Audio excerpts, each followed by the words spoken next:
नमस्कार, आप सभी का स्वागत है विदर्भ न्यूज़ 365 में। जैसे कि हम सभी जानते हैं कि पिछले 2 दिनों से अमरावती शहर में शिक्षक मतदान का बहुत ही बड़े रूप में चर्चा हो रही है। उसी सिलसिले में चर्चा करने के लिए आज हमारे स्टूडियो में हमारे साथ उपस्थित है मिस्टर अश्विन कुमार जी। नमस्कार। स्वागत है सर आपका। धन्यवाद। मिस्टर अश्विन कुमार वाजपेयी जी जो हैं पिछले 25 सालों से शिक्षण विभाग में कार्यरत है और आज हम इन्हीं के साथ चर्चा करेंगे।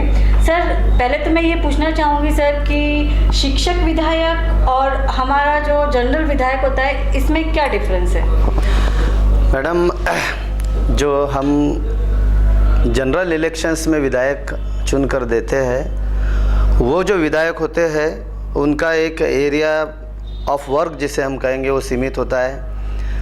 मगर शिक्षक जो विधायक होता है इन शिक्षक विधायकों का एरिया ऑफ वर्क जो है वो बहुत बड़े पैमाने में होता है। जैसे कि इन लोगों को बाय एफर्ट्स मेहनत लेकर भी पूरे 5 जिलों तक वहाँ पे पहुँचना पड़ता है, हर शिक्षक के पास पहुँचना पड़ता है। और इनके जो मतदार है, इनको जो वोटिंग करने वाले हैं, तो वो बुद्धिजीवी प्राणी है, बाकी लोगों के कंपैरिजन में वो लिखे पढ़े होते हैं और इसलिए उनको डील करने के लिए उनको बहुत कड़ी मेहनत करनी पड़ती है। लेकिन हमारे जनरल इलेक्शन सिस्टम में ऐसा एक सोच है लोगों की कि ये जो विधान परिषद जिसको हम बोलते हैं, ये जो विधायक होते हैं, ये विधायक इनका दायरा सीमित है, ऐसी एक सोच है। मगर ऐसा बिल्कुल नहीं है, क्योंकि इनको इतने बड़े पैमाने में इतने लोगों से डील करना पड़ता है। और जो शिक्षकों का विधायक बनता है तो शिक्षक ये बहुत बड़ा हमारे सोसाइटी का बेस है। और यदि शिक्षक उस पद्धति से विचार करके अपना विधायक चुन कर देता है तो ये अपने आप में बहुत बड़ी बात है। और इसलिए जो जनरल विधायक होते हैं और ये शिक्षक विधायक होते हैं, शिक्षकों के लिए जो विधायक होते हैं, इनमें बहुत बड़ा अंतर होता है। और उन्हें शिक्षकों के जो समस्या है, शिक्षकों की समस्याओं के साथ साथ पूरे जनमानस की समस्याओं का भी उतना ही ध्यान देना पड़ता है। सर, जैसे कि आपने कहा कि हमारा शिक्षक विधायक और जो हमारे जनरल जो आमदार होते हैं, इनमें जो आपने डिफरेंस बताया, तो सर मेरा एक सवाल ये था कि जैसे गैर शिक्षक जो अधिकारी जो उम्मीदवार होते हैं, क्या वो इन समस्याओं का सही तरह से सामना कर सकते हैं? बहुत इम्पोर्टेंट और अच्छा प्रश्न है आपका। कैसे है कि अभी जो हमारे जनरल इलेक्शंस होते हैं, चाहे वो विधानसभा का इलेक्शन हो या लोकसभा का इलेक्शन हो, उसमें एक पहला मायना ऐसा है कि बाकी तो जो उसकी कंडीशंस होती ही है, लेकिन पहला मायना ऐसा है कि उस वोटर लिस्ट में जो उम्मीदवार खड़ा रहने वाला है उसका नाम होना चाहिए और वही व्यक्ति वहाँ पे अपना नॉमिनेशन दे सकता है, फॉर्म भर सकता है और आगे की प्रोसेस कर सकता है। मगर यहाँ पे शिक्षकों के जो विधायक होते हैं, तो ये शिक्षक ही होना चाहिए ऐसा कुछ नहीं है, ऐसा प्रावधान नहीं है। तो मेरा एक पब्लिक मीडिया द्वारा ऐसा शासन को भी बताना है और सब पब्लिक को भी बताना है कि यदि ये शिक्षकों की वोटर लिस्ट से चुना हुआ यदि व्यक्ति है, आया हुआ यदि व्यक्ति है, वो यदि शिक्षक विधायक बनता है तो वो कुछ शिक्षकों के लिए इन लोगों से अलग कर सकता है। आज तक मैं 25 सालों से देख रहा हूँ कि जो अप्रोक्सीमेटली 5 या 6 लोग ऐसे चुन के दिए हैं हमने। मैं पहले साल से वोटर हूँ, तो ये लोग चुन के देने के बाद में इनमें जो अधिकतर लोग हैं वो है गैर शिक्षक। और ये गैर शिक्षक लोग हैं, शिक्षकों के जो समस्याएं समझ सकते नहीं और उन समस्याओं को समझने के लिए उनके पास उतना पोटेंशियल होता नहीं है। और जब विधिमंडल में उनको वो हमारी कोई बात रखना है, कोई शिक्षकों का प्रश्न रखना है, तो उस प्रश्न को जो बैकअप चाहिए, जो प्रॉपर उसके आंसर चाहिए, जो दस्तावेज चाहिए और जिसकी समझ चाहिए, वो उनमें रहती नहीं है। तो इसलिए ये जो है शिक्षक जो विधायक होता है, तो शिक्षकों में से ही शिक्षक विधायक होना चाहिए। जो भी शिक्षक विधायक बनता है या बनना चाहिए, वो शिक्षक विधायक एक शिक्षक ही होना चाहिए, ऐसा मेरा मानना है। जैसे कि आपने कहा कि एक शिक्षक ही एक विधायक होना चाहिए, ये ठीक है, लेकिन सर इस साल या इस बार ऐसा देखने में आया है कि अभी तक किसी को पता नहीं था कि ये मतदान क्या चीज़ है। बराबर है। अभी तक कोई समझ नहीं पाता था। इसमें सिर्फ रिलेटेड विद द टीचर्स यही लोग खड़े होते थे, आपसी मैसेजेस से या फिर संपर्क से अपना चुनाव निश्चित करते थे। बट इस साल ऐसा क्या हुआ कि इसमें जैसे राजनीतिक पक्ष भी इसमें आ गए हैं? मैडम, राजनीतिक पक्ष कोई भी हो, जब हम चुनाव बोलते हैं तो चुनाव में कोई ना कोई माध्यम से उनका इंटरफेरेंस होता ही है। अभी तक जिसे हम कहते हैं इंडिपेंडेंट उम्मीदवार जिसे कहते हैं, तो ऐसे पद्धत से वो उम्मीदवार होते थे, खड़े होते थे इलेक्शन में और उनको चुनकर दिया जाता था। लेकिन ये जो पॉलिटिक्स होता है, पॉलिटिकल सिनेरियो होता है, वो हर 2 साल में 3 साल में अच्छा खासा बदल जाता है। और अब जो पॉलिटिकल पार्टीज़ है तो उनको भी ऐसा लगता है कि हमारा भी जो एजेंडा है, शिक्षकों का एजेंडा तो जो है वो शिक्षक मददगार शिक्षक उनको देते हैं, उनको चुन के देते हैं, वो विधायक बनते हैं। लेकिन साथ साथ जो पार्टीज़ होती है, जो 4-5 जो लीडिंग पार्टीज़ है हमारे भारत में, तो उनको भी ऐसा लगता है या लगने लगा है कि भाई हमारा जो एजेंडा है, पार्टी का एजेंडा है, शायद वो शिक्षकों के बारे में भी हो सकता है। ऐसा कहीं लेखा जोखा उन्होंने उनके प्रोटोकॉल में दिया नहीं है, मगर ये जब एजेंडा है तो ये भी एजेंडा, पार्टी का एजेंडा भी साथ साथ में उन्होंने आगे बढ़ाना चाहिए। तो वो एक है। तो अभी इसमें 2 बातें महत्वपूर्ण है। पहला विषय ऐसा है कि जब वो इंडिपेंडेंट खड़े होते थे, अपक्ष जिसको बोलते हैं, और चुन के आते थे, तो वो कुछ तो ध्यान रखते थे शिक्षकों का, ऐसा मुझे लगता है। लेकिन अब पार्टीज़ के बेसिस पे यदि वो चुन के आते हैं तो उनको पार्टी के प्रोटोकॉल्स होते हैं, हाईकमान के प्रोटोकॉल्स होते हैं और उनके कुछ एजेंडा होते हैं, तो वो उस पर ही ज़्यादा भर देंगे, उस पर ही ज़्यादा फोकस करेंगे, ऐसा मुझे लगता है। तो ये एक महत्वपूर्ण मायना है। सर, जैसे कि आपने कहा कि जैसे शिक्षक के जो भी प्रॉब्लम्स रहते हैं या जो समस्याएं रहती हैं, वो एक विधायक उसकी क्यूरी को पूरा कंप्लीट करता है। पर सर, क्या सिर्फ उसकी पूरी बातें सुनी जाती है शिक्षक की, वो विधायक वो वहाँ तक पहुँच पाते हैं? क्या वो शिक्षक की समस्याएं दूर कर पाते हैं? मैडम, अभी जो हुआ है, एक मेरा जो स्टडी है, मैं तो पॉलिटिक्स में कुछ जीरो हूँ, मैं उसमें रहता भी नहीं हूँ, वोटिंग के लिए जितना है उतना है, लेकिन मेरा ऑफ द वे स्टडी शुरू रहता है। अभी ऑफ द वे स्टडी में ऐसा मैंने देखा है कि ये जो शिक्षकों ने जो चुन कर दिए हुए लोग जब विधायक बनते हैं तो वो कुछ स्पेशल ग्रुप ऑफ शिक्षक जो होता है उनके ही प्रॉब्लम्स को एड्रेस करते हैं और उनके पर्सनलाइज प्रॉब्लम्स को एड्रेस करते हैं। जैसे एक जो विधायक होता है, विधायक का काम होता है पूर्ण स्वरूप से उसके क्षेत्र में शिक्षकों की और शैक्षणिक जो कोई भी समस्याएं हैं, वो समस्याओं के लिए कुछ ऐसी कमेटी बनाए और उन समस्याओं को अच्छे से डील करे और उसका जो एब्स्ट्रैक्ट होता है वो अपने प्रॉपर प्रेजेंटेशन के तरीके से विधानमंडल में बताए, सो दैट वो वहाँ पे सभी प्रश्नों के उत्तर मिल सके और शिक्षकों के हित में कोई कार्य हो सके। एग्जैक्टली सर, जैसे कि आपने बताया कि वह जैसे जो भी समस्याएं हैं वो जैसे विधायक को बताने के बाद में विधायक जी वो उसको पूरा करने की कोशिश करते हैं। जैसे कि आपने कहा कि आप पिछले 25 सालों से इस क्षेत्र में हूँ मैं, तो सर क्या सिर्फ शिक्षक को ही प्रॉब्लम होती है? क्या कभी शिक्षक को ऐसा नहीं लगा कि बच्चों को भी, विद्यार्थियों को भी कुछ प्रॉब्लम? बिल्कुल सही है आपका। मैडम, कैसे है, शिक्षक यदि बोला गया तो शिक्षक अकेला नहीं होता। शिक्षक के साथ उसके बच्चे होते हैं, शिक्षक के साथ सोसाइटी होती है, सोसाइटी का मतलब मैं समाज बोल रहा हूँ। शिक्षक के साथ समाज के आए हुए प्रॉब्लम्स होते हैं और शिक्षक का जब शिक्षक यदि वो होता है तो शिक्षक का बेसिक कर्तव्य यह है कि वो इन सब के प्रॉब्लम्स को लेके एड्रेस करे और समाज में इन में यदि कोई गलत चीज़ है तो उसको अच्छा करने के लिए कोशिश करे और कोई अच्छी चीज़ है तो उसको बढ़ावा देने के लिए कोशिश करे। तो मैंने आपको शुरुआत में बोला था कि शिक्षक यदि चुन कर आता है और वो यदि विधायक बनता है तो वो सिर्फ शिक्षकों का विधायक रह सकता नहीं, क्योंकि शिक्षक यदि बोला है तो उनको बच्चों की भी प्रॉब्लम्स जो है, जैसे बच्चों के कुछ प्रॉब्लम्स ऐसे होते हैं, जैसे अभी ऑनलाइन एजुकेशन शुरू है, तो ऑनलाइन एजुकेशन एक इतना बड़ा मुद्दा है कि उसमें यदि हम वोटिंग ले और उसमें यदि हम जनमानस में पूछे, पेरेंट्स को पूछे, तो कुछ परसेंट में आधे पेरेंट्स 50% बोलेंगे हम उसके फेवर में है, 50% उसके फेवर में नहीं है। ऐसी अनेक बातें हैं। लेकिन जो कुछ भी चल रहा है ये कोई चला रहा है ऐसा नहीं है। जो बाय गॉड बोलेंगे, बाय नेचर यदि हमारे पास यदि कुछ आ रहा है तो उसमें से हमको सॉल्यूशंस निकालना ज़रूरी है। ऑनलाइन एजुकेशन यदि भी हम प्रमोट कर रहे हैं तो उसके क्या ड्रॉबैक्स है वो हम कैसे रिमूव कर सकते हैं। तो ये अकेला मैं या आप बोलकर चलेगा नहीं। इसमें जो हम चुनकर देने वाला विधायक है या इनका जो ग्रुप होता है राज्य या राष्ट्रीय स्तर पे, इन्होंने इन प्रॉब्लम को एड्रेस करने की कोशिश करना चाहिए। और ऐसे प्रॉब्लम्स को यदि एड्रेस करेंगे तो फिर ये जो बच्चे होते हैं, बच्चों के जो प्रॉब्लम्स होते हैं, बच्चों की जो साइकोलॉजिकल प्रॉब्लम्स होते हैं, इमोशनल प्रॉब्लम्स होते हैं, फिजिकल फिटनेस के प्रॉब्लम्स होते हैं, उसके बाद में अभी जो ऑनलाइन में आँखों के प्रॉब्लम्स है, तो हर प्रॉब्लम को एड्रेस करने की शासन कोई भी हो उसमें क्षमता होती है। लेकिन शासन तक अपना प्रॉब्लम यदि कोई बताता है तो उस पर शासन कार्य करेगा।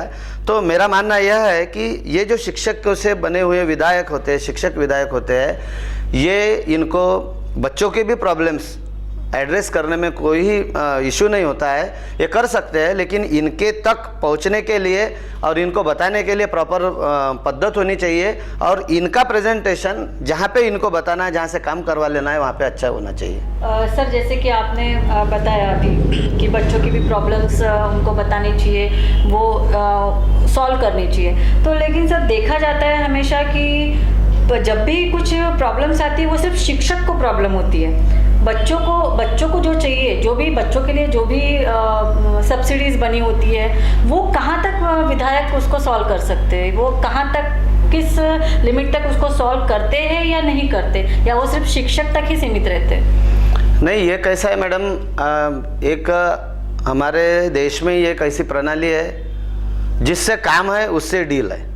हमारे देश की प्रणाली है वो, जो अभी तक हम सुनते पढ़ते देखते आए हैं। कैसा है कि ये जो वोटर होता है, ये वोटर सिर्फ शिक्षक होता है, और जो चुनकर आने वाला जो व्यक्ति है, जो विधायक चुनकर आता है, वो चुनकर आने वाला विधायक उसके वोटर पर ही ज़्यादा फोकस करता है। तो इसलिए आप जैसे बता रहे हैं कि कोई सब्सिडी यदि है या कोई उनको फैसिलिटीज़ मिल रही है, तो उन बच्चों तक वो फैसिलिटीज़ के बारे में कुछ बातें पहुंचती है या नहीं, या वो उन बच्चों को जो फैसिलिटीज़ चाहिए वो उससे वंचित रहते हैं या वगैरह, ऐसे प्रश्न होते हैं, ज़रूर होते हैं। लेकिन इसमें ये कैसा है कि एक विधायक बन गया तो ये विधायक बनने के बाद में इनके जो, जैसे अभी मैंने देखा है कि मेरे पास तो सब अप्रोक्सीमेटली 22 लोगों के मैसेजेस या कॉल्स और पर्सनल आए हैं, इलेक्शन में हमको वोट दो, फर्स्ट प्रेफरेंस का 2 सेकंड दो, वाटेवर सो। तो बाकी लोग नहीं आए, उसका कोई शिकवा नहीं है। मगर ये जब लोग आ रहे हैं तो ये जब लोग आने के बाद में इन्होंने इन पर्टिकुलर प्रॉब्लम्स के बारे में चर्चा करनी चाहिए। और ये जैसे हर व्यक्ति को मिलने जा रहे हैं तो हर व्यक्ति को मिलने में एनर्जी खर्चा करने में कोई मतलब नहीं है। इनको एनर्जी सिर्फ अपनी स्कूलें होंगे, कॉलेजेस होंगे या ITI होंगे या जो भी इंस्टीट्यूशन है जहाँ से इनका वोटर है, वो इंस्टीट्यूशन में जाके उनको एक कॉमन पॉलिसी में उनकी स्कूल लेवल पे शाला समिति जिसको बोलते हैं, स्कूल कमेटी होती है, या हायर एजुकेशन में कॉलेज डेवलपमेंट कमेटी CDC होती है। तो ऐसे इसमें इंक्रोचमेंट करके उनके अध्यक्ष है, उनके प्रिंसिपल्स है, उनके स्कूल के हेडमास्टर्स, हेडमिस्ट्रेस है, इनको मिलकर उन्होंने वहाँ पे पॉलिसी बनाकर उसका एक ड्राफ्ट बनाना चाहिए।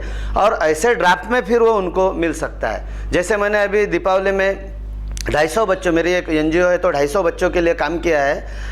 किसी ने हमको गिफ्ट दिया था 1500 रुपये पर हेड का किराना, तो हमने अप्रोक्सीमेटली 250 बच्चों को किराना वाटअप किया है। लेकिन वो कैसे किया है कि जिनके पेरेंट्स नहीं है, पेरेंट्स में आइदर मम्मी नहीं है, आइदर पप्पा नहीं है, या दोनों नहीं है, और जो कोई मौसी, बुआ, चाचा, चाची इनके पास पढ़ते हैं, तो इनके लिए यदि इनका प्रॉपरली आधार कार्ड है, इनका यदि प्रॉपरली एड्रेस है वगैरह, तो 400 रुपीज़ पर मंथ इनको मिलता है। और उनको जो गवर्निंग करने वाले हैं उनको भी गवर्नमेंट की तरफ से मिलता है। मगर ये जो लोग चुन के आते हैं, ये जो विधायक है, ये विधायक लोगों ने ये उन स्कूलों तक या फिर हम वो आंगनवाड़ी एक प्रकार है, तो वो जो आंगनवाड़ी है वहाँ तक ये बताना चाहिए, ताकि वो बताने के बाद में वो उस पर इम्प्लीमेंट कर सके।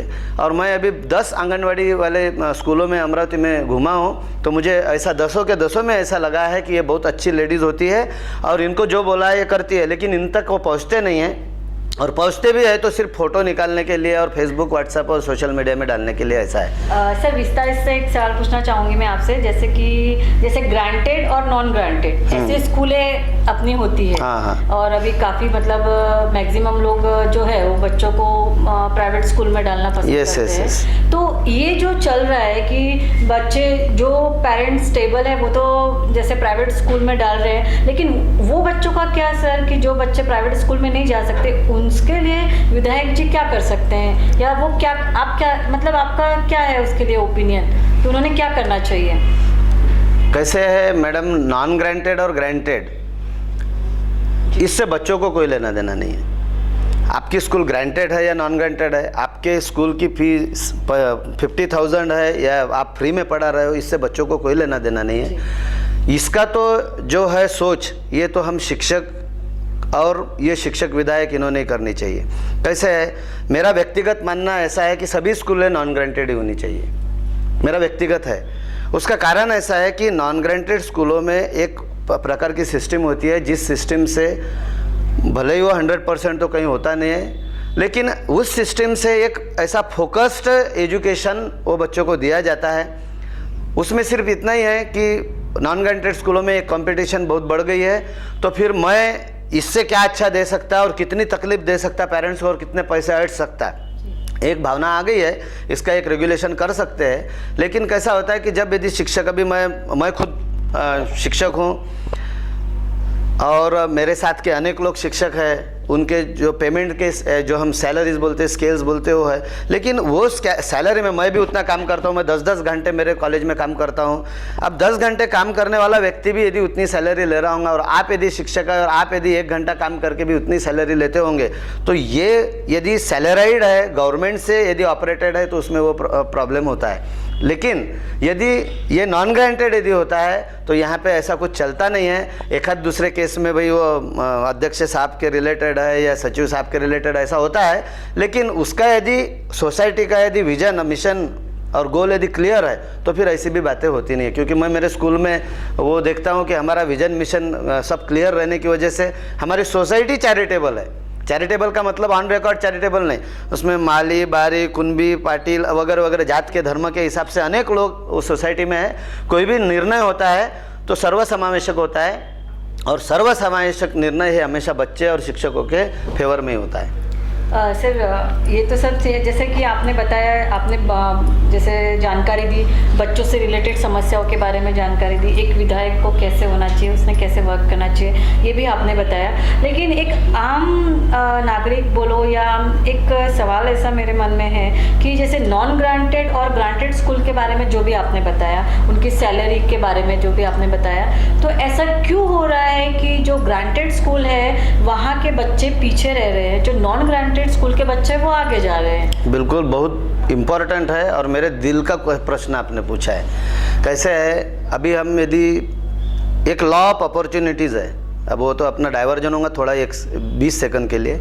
लॉ ऑफ अपॉर्चुनिटीज़ में कैसा है कि एक, मैं हमेशा भी बताता हूँ कि यदि पुलिस कोई इंस्पेक्टर का बच्चा है, तो यदि वो बच्चा उनके घर में खेल रहा है, अपने काम कर रहा है, और वहाँ कोई पुलिस वाले आते हैं और उनसे बात करते हैं, हाय हेलो करते हैं, तो वो बच्चा कभी वो पुलिस वालों को डरेगा नहीं। बराबर है। एक शिक्षक है, मैं प्रोफेसर हूँ, मेरे बच्चे यदि कोई प्रोफेसर को बात करना है तो डायरेक्ट उसका नंबर डायल करेंगे और बोलेंगे अंकल ऐसा ऐसा है, मैं मुक्का लड़का हूँ, उससे बात करेंगे।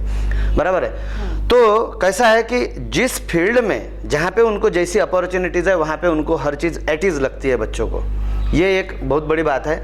और यदि कोई आप जैसे शिक्षक नहीं है, आप इस पेशे से दूर है, आपको पता नहीं, आपके बच्चों को यदि मुझे फ़ोन करना है तो उसको पहले ही ऐसा लगता है कि मैं यदि इंस्पेक्टर हूँ तो भाई इनको कैसे मैं कॉल करूँ, इंस्पेक्टर की अलग चीज़, अलग बात होती है, मैं प्रोफेसर है इनको कैसा, मैं प्रिंसिपल है इनको कैसा बोलूँ। तो कैसा है कि जो बच्चों को जैसी अपॉर्चुनिटीज़ मिली है वो वैसा बनता है। अब नॉन ग्रांटेड स्कूलों में क्या है और हमारी जो गवर्नमेंट स्कूलें या शासन की स्कूलें हैं, इनमें डिफरेंस इतना ही है कि शासन के स्कूलों में बच्चों को भले ही खेलने कूदने के लिए बहुत सी सुविधाएं नहीं है। अमरावती का मैं आपको स्टडी बता, मेरे पास बहुत बड़ा रिकॉर्ड भी है, पूरे महानगर पालिका के स्कूल का रिकॉर्ड है मेरे पास। तो जैसे सुविधाएं नहीं है, लेकिन उनको यदि वो कुछ कर रहा है तो उसमें रोक टोक भी नहीं है, और उनको एडिशनल ऐसी तकलीफ नहीं दी जाती। तकलीफ वर्ड ये बहुत इंपॉर्टेंट है। अब क्या होता है, नॉन ग्रांटेड स्कूलों में बच्चों को, पेरेंट्स का भी कैसा है कि पेरेंट्स को यदि बोला है कि आपको 10 स्किल्स में हम बच्चा अच्छा कर देंगे, तो पेरेंट्स, कोई भी बच्चा 3 या 4 या 5 स्किल्स में अच्छा हो सकता है। वो स्पोर्ट्स में यदि अच्छा है, टैलेंटेड है, हाई लेवल पे है, तो शायद एकेडमिक्स में नहीं होगा, शायद कल्चरल में नहीं होगा, शायद ओरेटरशिप में नहीं होगा, शायद डिबेट में नहीं होगा। लेकिन कुछ बच्चे ऐसे 4% 5% वो सभी में रहते हैं। अब जब हम एवरेज में जब 95% बच्चे देखते हैं, तो उसको फिर उसका पेरेंट्स और उसके स्कूल की जो गवर्निंग बॉडी है या जो टीचर्स है, वो उनको इतना फोर्स करते हैं कि नहीं आप इस बच्चों को इसमें डालो, इसमें, तो उसमें उसका हो जाता है डाइवर्जन।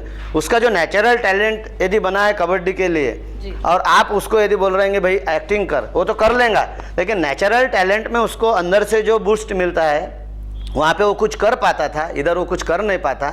और इस डिफरेंस की वजह से जो आपको लगता है कि भाई नॉन ग्रांटेड में ऐसा लग रहा है कि बच्चे पीछे लगते हैं, और जो आपका जो प्रश्न है, तो वो प्रश्न का उत्तर ये है कि कभी भी किसी को भी जब अपॉर्चुनिटीज़ मिली है, तो वो अपॉर्चुनिटीज़ में वो वैसा खेलता है, वैसा फ़ायदा उसका होता है। बहुत अच्छा लगा सर आपसे ये सुनकर। और जैसे कि अभी NEP 2020 का जो कॉन्सेप्ट है, तो सर आपको क्या लगता है कि जो भी विधायक बन के आएंगे वो इस NEP 2020 को कहाँ तक सुचारू रूप से चला पाएंगे, या कहाँ तक इसको समझा पाएंगे? बिल्कुल, ये भी बहुत अच्छा है। अभी नेशनल एजुकेशन पॉलिसी 2020 में मैंने मुझे 2-3 न्यूज़पेपर्स वालों ने ड्राफ्ट बनाने के लिए बोला था, पब्लिश भी हुए हैं। उसमें का कुछ कटछाट भी हुआ है, क्योंकि मैं थोड़ा डायरेक्ट और सीधा बोलने वाला व्यक्ति हूँ, इसलिए हुआ होगा शायद। लेकिन अभी जो यहाँ पे शिक्षक विधायकों के लिए अभी जो आज काउंटिंग शुरू है, अब इसमें जो भी चुन के आता है वो बाद में की बात है। अब इसमें से मैं आपको दावे के साथ कहता हूँ कि ये 27 जो लोग हैं, इसमें से 20-21 लोगों को भी नेशनल एजुकेशन पॉलिसी पता ही नहीं है, उसका स्टडी किया ही नहीं है। उसका कारण मैं इतने दावे के साथ इसलिए बोल रहा हूँ मैं कि तकरीबन 22 लोगों के ग्रुप में मैं अटैच हूँ, और उनके मैसेजेस वगैरह आते रहते हैं। किसी के 2 वे मैसेजेस सिस्टम है व्हाट्सएप पे, किसी के 1 वे है वगैरह। तो मैं हर मैसेज पढ़ता हूँ, मैं व्हाट्सएप का हो, फेसबुक का हो, बड़े बड़े ड्राफ्ट हो, मैं पढ़ता हूँ, क्योंकि मेरे नॉलेज के लिए पढ़ता हूँ मैं। जब मैंने पढ़ा तो सिर्फ आज तक 3 ही मैसेजेस ऐसे आए अलग अलग लोगों से, जिन्होंने नेशनल एजुकेशन पॉलिसी और आम्ही फोकस करू बा, ऐसा मराठी में थे मैसेजेस हो, तो उन्होंने बोला है। लेकिन मुझे भी वो 3 लोगों को देखकर और उनसे जब वार्तालाप हुआ है और उनसे मिला हूँ मैं, या कभी पुराने हमारे मित्र हैं, तो मुझे पता है इनको नेशनल एजुकेशन पॉलिसी पता नहीं है। अब कैसे है कि नेशनल एजुकेशन पॉलिसी को यदि पढ़कर उसमें जो दिया है कि जैसे पहले जो था 86 के पॉलिसी में 6 साल के बच्चों तक का कोई भी प्रावधान नहीं था, यानी वो बच्चों को आप मस्त बढ़िया पैकी अपने घर के एनवायरनमेंट में रखो और घर के वातावरण में उनको डेवलप करो वगैरह वगैरह, ऐसा था। लेकिन अभी गवर्नमेंट ने एक स्ट्रक्चर्ड मैकेनिज्म जिसको बोलते हैं, कोई भी स्ट्रक्चर, जैसे आप यहाँ पे आपका जो विदर्भ न्यूज़ 365 ये नेटवर्क जो है, तो यहाँ पे जैसे कैमरामैन है या फिर एंकरर है या स्पीकर है या फिर एडिटर है या वट एवर सो, तो ये स्ट्रक्चर मैकेनिज्म है। यहाँ यदि आपके पास यदि कोई आता है और वो यदि इंटरव्यू देता है,